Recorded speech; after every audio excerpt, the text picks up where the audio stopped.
হরে কৃষ্ণ, রাধে রাধে। তো আজ হচ্ছে সোমবার, আর সোমবারের সাথে সাথেও কিন্তু আজকে আমাদের হচ্ছে ষষ্ঠী আছে। তো আজ এটা হচ্ছে আমাদের গোটা ষষ্ঠী বলে। তো আজকে ষষ্ঠীও করেছি। তো আর যা হোক, যা রান্না করার দরকার সব কিছু রান্না করে রাত্রে রেডি করে রেখেছি। আর আজকে দিচ্ছি হচ্ছে গোপুসোনাকে চিড়ে ভোগ। তো চিড়ের সাথে কিন্তু আমি দই, কলা, মিষ্টি সব কিছু দিয়ে সুন্দর করে মেখে নিয়েছি গুছিয়ে। আর তার উপরে কিন্তু আমি একটা করে মিষ্টি দিয়ে দিয়েছি। আর এদিকে থালাটা ভগবানের সামনে নিবেদন করে দিলাম, দিয়ে তুলসী পত্র দিয়ে দিয়েছি। দিয়ে গ্লাসের মধ্যে তুলসী পত্র দিয়ে তারপরে কিন্তু আমি পুজোটা সারবো। তো দেখো আমি কিভাবে পুজোটা করি। আর আমি আমার গোপুসোনাদের চরণে আর কি তুলসী পাতা নিবেদন করে দিলাম, দিয়ে প্রত্যেকটা গ্লাসে জল ভর্তি করে দিচ্ছি গোপালের সামনে। দেওয়ার পরে তারপরে হচ্ছে আমি এদিকে প্রদীপটা ধরিয়ে নেব।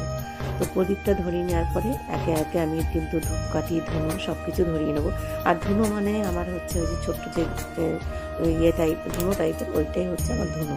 তো যাই হোক, ধুনোটা ধরিয়ে এদিকে হচ্ছে আমি আরতিটা সেরে নিচ্ছি। তো আরতি ভগবানের সামনে আরতি সেরে নেওয়ার পরে একে একে কিন্তু ধূপ, ধুনো সব কিছুই আমি আরতিটা করে নেবো। নিয়ে তো তোমাদের কেমন লাগছে আমার এই ছোট্ট মিনি ব্লগগুলো অবশ্যই কিন্তু কমেন্ট করে জানিও। আর ভালো লাগলে সবাই কিন্তু একটা লাইক, কমেন্ট, শেয়ার করো। তো ফুল ভিডিওটা দেখতে থাকো, আশা করি তোমাদের ভালো লাগবে। তারপরে আছে ধূপ, ধুনো সব কিছুই কিন্তু আমি আরতিটা ছেড়ে নিচ্ছি। নেওয়ার পর কিন্তু তারপরে আমি যে চামড় আছে, তো চামড় দিয়ে কিন্তু আমি আরতিটা ছেড়ে নেব।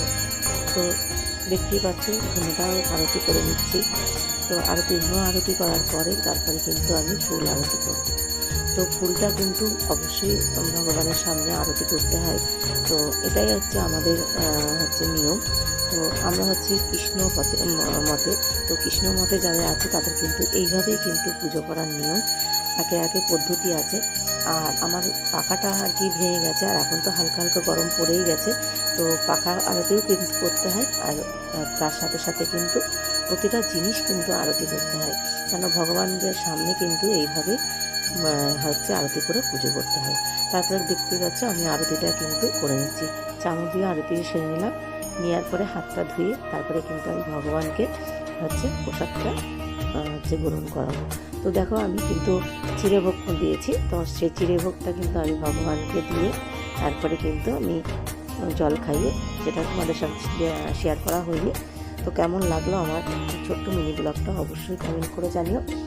আর আজকে সাজটা দেখো গোপুসোনাদের কেমন লাগছে সেটাও কিন্তু তোমরা কমেন্টটা করতে ভুলো না। ভালো লাগলে সবাই কিন্তু একটা লাইক, কমেন্ট করো। আর এগুলো কিন্তু আমার গাছের ফুল। তো গাছের ফুল দিয়ে আজকে ভগবানকে সেবা দিলাম।